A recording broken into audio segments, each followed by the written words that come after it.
Hello, hello, and welcome to the very first episode of Social Workers in Policy. We are here to explore non-traditional roles that allow social workers to elevate their impact to the systems level. I'm your host, Melissa Winarowski, fellow policy social worker.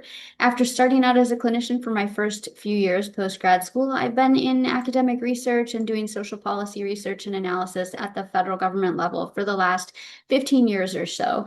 I'll tell you more about my story later, but for now, I want to take the opportunity to introduce you to a wide variety of social workers who have found non-traditional careers at the macro level and in various policy settings. So this could be academia, could be government, nonprofits, corporate, technology, philanthropy, and more. We're here to illuminate the path for those who want to move their careers to the systems level and are actively seeking to find their next steps and determine how they are going to get there.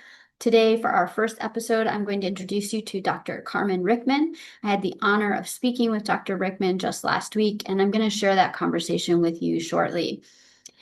Dr. Rickman shared some really beautiful examples of how she has bridged both clinical and policy work throughout her career, demonstrating that you don't have to choose between clinical work and policy work if you don't want to. You can make your own rules and you can do both. Dr. Rickman also shared some really great strategies for those who are already in clinical settings but are looking to build some of those macro level and policy skills while they're there. You can get started right now, even in your current role. Dr. Rickman's bio is in the show notes below if you want to read more, and you can like and subscribe to make sure you stay connected. If you really want to make sure you get all the info to your inbox, there's also a link to join my email list below. So we'd love to have you. In addition to this channel, we're planning on dropping some really exciting additional resources soon for those who are on this path. So stick around and join us if you don't want to miss out. In the meantime, we will just jump right in to today's show. Enjoy our conversation with Dr. Rickman. Would you like to go ahead and introduce yourself and just tell us a little bit about your background, where you started in social work and what your current role is? Thank you so much for having me here. Excited to share, my experience, my journey in the social work world. So I graduated in 2015 with my MSW. When I graduated, I actually went right into program supervising management. And I did that because in my second year practicum, I had actually created a program as part of my capstone project. And the manager was so impressed with my work, they asked me to continue the work in doing supervising the program. So I did that for about a little under a year, but I was thinking of the future and where I wanted my career to go. So where I kind of lived, it kind of seemed like everything was clinical. You had to get your clinical license. And I had my provisional license, my first license. But when I thought about staying in management or what else I needed to do, it kind of seemed like all roads said you had to get your LCSW.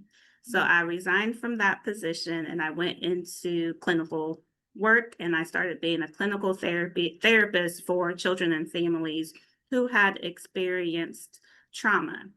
I kind of stayed within that kind of circle. So all of my therapy experience has pretty much been trauma therapy, working with children and families, and I've done that in nonprofit, residential. I've also worked within the adoption and foster care community, providing adoption competency therapy. And then I have a private practice, and this is the span of 10 years. So I also have a private practice where I transitioned from children and families and worked with adults healing from childhood trauma and or adverse childhood experiences. So pretty much trauma focused trauma therapy for the last 10 years in clinical practice. So was there like a defining moment or experience? Was there something that made you want to pivot into more of a macro role? Yes. So I always loved macro. I was very fortunate in my first practicum that the place I worked was like, "Are you interested in development?" And I was like, "What is that?" And they're like, "Oh, grant writing, fundraising, helping with, doing our blogs, our communications." And I was like, "Sure." So I fell in love with macro my first year practicum. And again, when I graduated, I was like, okay, what am I going to do? All roads lead to clinical. But deep down inside, my passion was always just macro. Like I like to write, I like to research, I like to evaluate. And I would find myself just diving so deep in the clinical work, just looking up information, trying to figure out, are my interventions working? How can I track this? How can I really put what I found in the literature into practice? Every job I've ever been at, I've always tried to leave with one macro related accomplishment. And that Mm. I think was key in my transition, was because I kind of showed on my resume, like I said, for an audit committee. I was part of a case audit committee. I changed, I created templates that were, being used to help with, treatment planning or group planning. I, just always try to think of one thing I could leave with in the jobs that I worked at. And I transitioned into a full-time macro role in 2019, right before the pandemic. And I did implementation work within the healthcare system, and got skills in, looking at data, doing implementation science, writing policies, workflows, all of those kind of, again, I'm a big writer. I love writing. So I got to put all of that into practice. Yeah, you mentioned really finding a macro skill. I love that, even in your clinical work and finding opportunities to just, even if it's just one thing. Were those things that you naturally found in your job that were part of your job, or were those things that you sought out and added in order to build that skill set? I sought out them to build my skill set because again, I knew kind of what I enjoyed doing, which was the writing piece, planning piece, evaluating pieces. So I just was always looking at what I was doing as a clinical therapist and then thinking like, how can I evaluate this? Or this procedure doesn't fit, or this policy doesn't fit. So I would look at policies, I would look at procedures, and I would bring that back to my manager and be like, we could change this by doing, X, Y, and Z. Or, you're saying when you work like with child welfare that someone has to be at group at 5 p.m., but people aren't getting off work till 5. So a policy needs to be changed. How can we do this, right? And then there was Mhm. this collaborative process between myself and my program manager to try to think of, making sure that the policy fits for the program that we're working in. Did you find your managers to be receptive to you adding in some of that evaluation work, even though it wasn't really part of your role? They were receptive and they were surprised, Mhm. in the same sense, because they were receptive because a lot of policies in organizations have been written for who knows how long and haven't been reviewed. And me being one of these policy, I like to look and be like, if it's not written down, it's not true kind of thing. Mhm. So I would just look, where's the handbook? Where's the policy on this? And they're like, oh, we don't have one. Guess what? I'll create one for you. Here's what I recommend. And of course, it has to go through an approval process in most agencies. But I would really just try to lend my voice in things that I was passionate about. What would you say to a social worker right now who's, I'm really just in a clinical role. I don't know what I would do outside of my defined role to start building those skills. What would you tell them about how to think through that process and pick something, anything, pick something that will start building a macro level skill? I would say find things that you're most passionate about. So, in micro direct care work is usually that face-to-face client work that we're doing. So thinking about impact, right? What are some of the things that we're doing within the agency that's impacting our clients? And then once we get that direct care, we have to look at it from the meso, right? So when my clients leave, what's going on within the community? Because then that can get you involved in community policy action. And then from there, what is the policy around all of this? So how do we evaluate some of the work that we're doing? So when we think of, social work, we practice from this holistic view. And that's really the mindset that we have to keep. when we want to make that transition. And even in, just direct care in general, like we always have to practice or look at it from what's the client, what's the community, and what's the macro, policy related, right? And once we're able to look at it holistically, then we can kind of find our sweet spot to figure out where we may fit within that. What are some of the challenges that you faced early on? So as you started to build these macro skills and just add things into your daily job that maybe weren't part of your job description, but were just something you wanted to practice and learn and offer. What are any challenges that you faced? I think probably the biggest one is the title of a therapist and being boxed into, well, you're just a therapist. What do you know about these certain things? I even remember when I was in a clinical therapist position and I transitioned out to do more macro related work. And then I came back to the agency to, do program evaluation and policy. They were like, we didn't know you had these skills, right? And it was because one, you didn't ask, right? And I think a lot of clinical therapists, social workers have a lot of macro related skills, but because of that box of being as a therapist, we don't get to always expand on it. It really is just being open, being able to advocate for yourself, being able to put yourself out there, which I think is a big challenge. But it's not impossible. I like to speak for introverts and say like, an introvert putting themselves out there is very, very hard. But I've learned like when it comes to the biggest challenges, right, is doing those side conversations, sending a quick email, right? Things that don't feel so big versus having those face-to-face contacts. Mm-hmm. That's a really nice transition into just, thinking about for clinicians who might be out there thinking, well, I don't really have any macro skills. You mentioned some of those transferable skills, and well, you actually really are doing these things, or you really do have something to add to this conversation. What are some of those clinical skills or experiences that you think lend themselves well to really being an advantage when moving into maybe a research, evaluation, policy work, some of those macro roles? I I will say my clinical skills have really carried me far. And the first one being listening. Mhm. Like no change can happen unless we start to listen first. And not just listening to ourselves, but listening to the people that we're serving.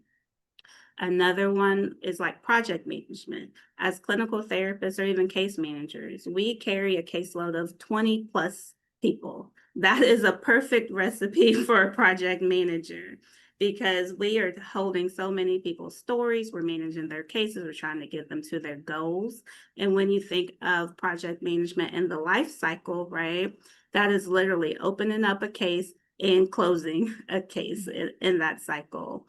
Another one is interviewing and assessment skills. Like I know how to ask questions that other people, that don't have my experience know how to ask. When it comes to like the different kind of therapy modalities I've used that have been helpful in my macro work, it's been like solution focused therapy because usually we're exploring a problem or trying to come up with a solution. So when we're having team meetings, I can be like, okay, we have this big challenge here. If we wake up tomorrow and this was solved, what would we see more of? What would we be doing, right? Mm. Or even motivational interviewing, right? Being able to roll, with or point out discrepancies. So on one hand, you say this, but on the other hand, you say that. Help me understand, and it really facilitates the discussion. It really moves, whether it's a project or policy evaluation along. All of those skills that we do all the time without even thinking about it, those soft skills are definitely transferable into policy macro related work. So I want to take a little bit of a pivot and talk more about what you're doing right now. What does your current, I know that you're in more of a policy evaluation role, but if you could share a little bit about your current role, what does it look like day to day? What are you working on at the macro level? And, yeah, where are you focused? And share a little bit about some of that. Okay. Yeah, so right now I work as an evaluation manager, and I actually got that position because I was a clinical therapist at the job. And one of their main focuses was about building evaluation capacity within the clinical department and being able to connect with clinicians on a way that sometimes, leaders and managers may not always, because of a top-down approach versus a collaborative approach.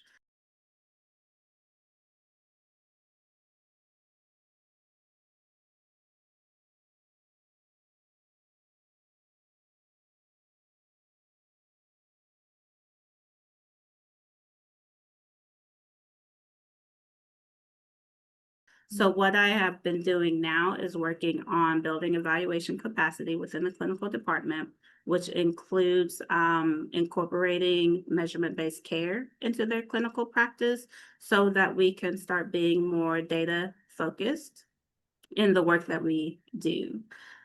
So I work very hands-on with the clinical department. Again, I'm using my clinical skills and also my evaluation and, policy skills.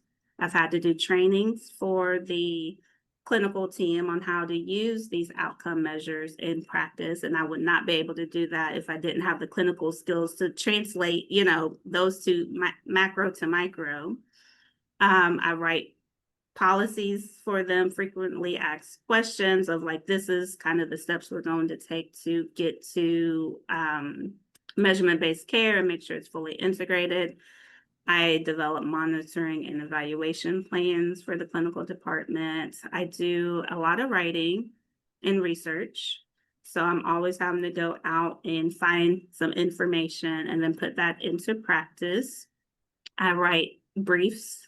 Again, I do a lot of writing, so I write evaluation plans, reports, policies. I create surveys. I do data analysis, help develop dashboards to visualize our data as well. And I work cross-departmental, so I don't just work with the clinical department, but I also work with our case management team, our teaching academy, our education and training department, HR, marketing, anything. I tell everyone, if it has to do with data, evaluation, policy, just think of me. I work even with the grants department. So I definitely do a lot of work departmental and research, all of those things. I work a lot with researchers for one department to the point where I'm, citing people that are in the same room with me, which is always, fun and intimidating at the same time. So I do a lot of research, work with a lot of researchers because so many things right now are new. And we're taking the research and they're like, here's the research. How do you kind of put this into practice? And or they serve as an advisory committee for us, or I seek them and saying, does this seem right? Because I'm the only person in my agency that's doing the evaluation work.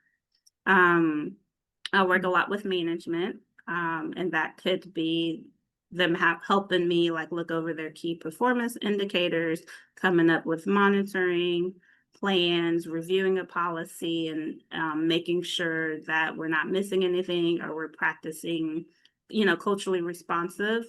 And more importantly, what I try to do is incorporate the voices of everyone because I feel like so often it's again a top-down approach, like management's like, we're going to do this, and we forget to reach out to like our clients, like, did you talk to anyone about how this might impact them or our clinicians or staff?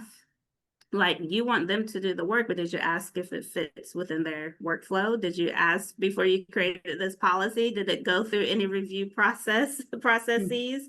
So even now, my big work with the clinical department has been like outcome measures. And, they're like, we're going to roll out all these outcome measures. And I'm like, well, we need to talk to the clinical team first to see what they say so that we can make sure that their voices are heard, because they're the ones most greatly impacted by this. I work with a research coordinator. So pretty much anyone. I just told them that we're always looking to collaborate and build and strengthen our, infrastructure, so to say.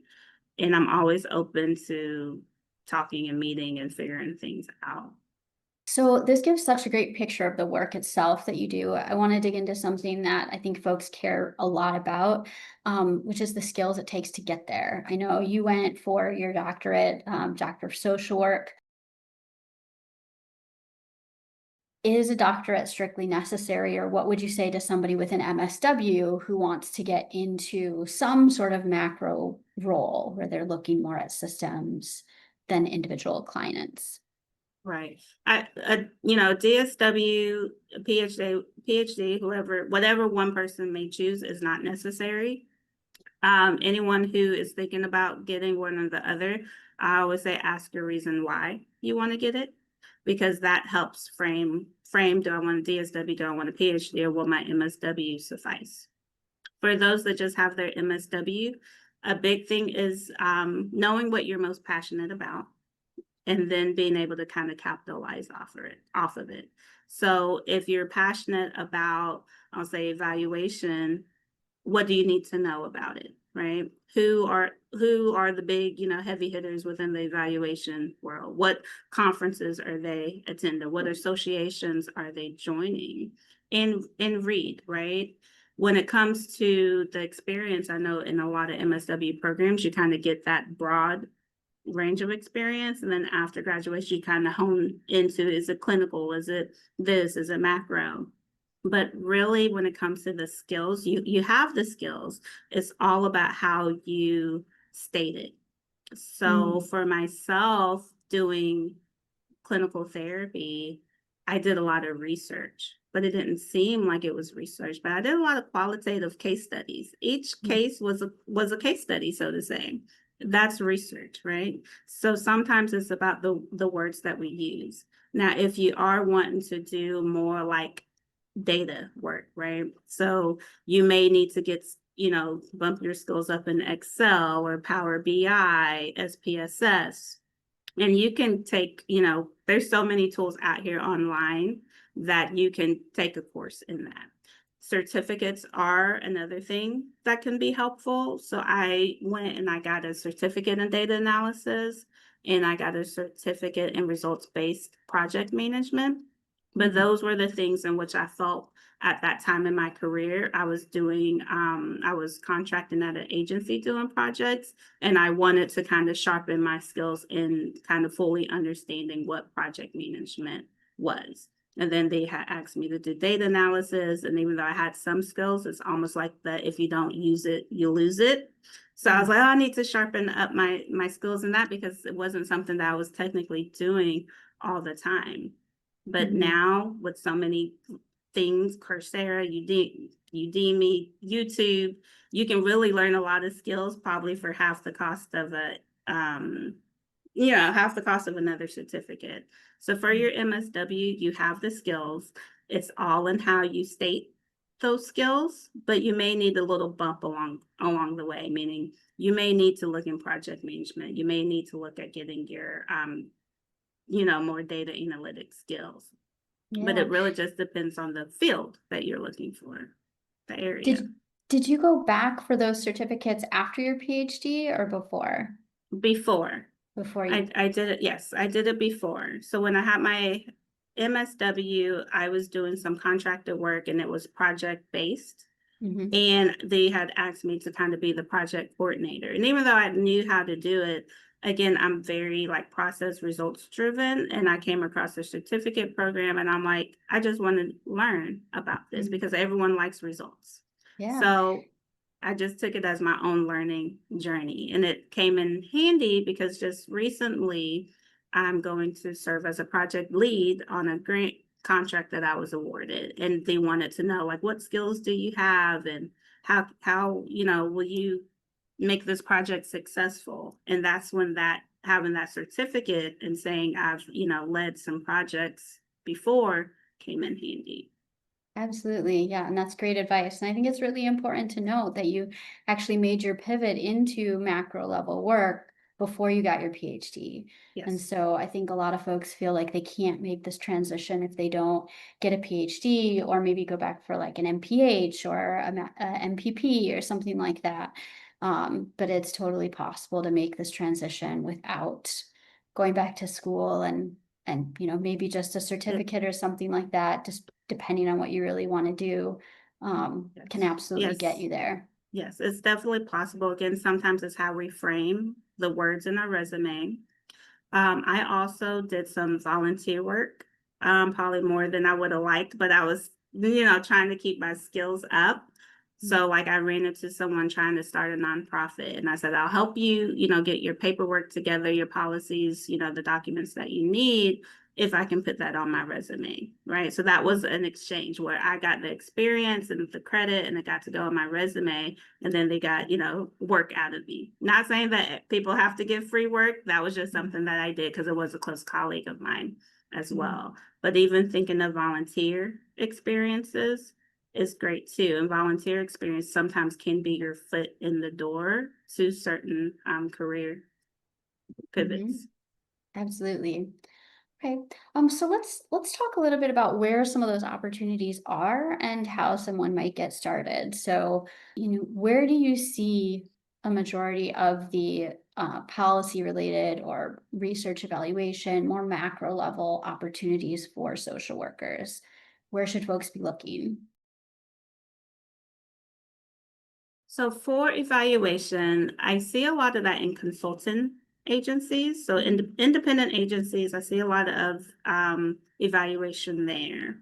For policy, I see a lot within governmental agencies, but even with those, sometimes even within your agency, I keep saying start within your agency because you're already there.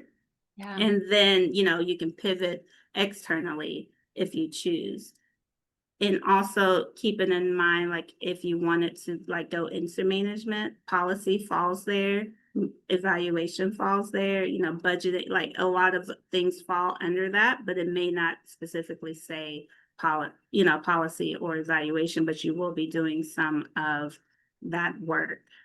A lot of agencies I'm noticing are expanding because our field in social work is expanding to where things are becoming more data driven. So the skills that you need, like we want to know what the work that we do matters, is starting to be embedded into different agencies. So you may see different, careers pop up of certain skill sets that apply for social workers.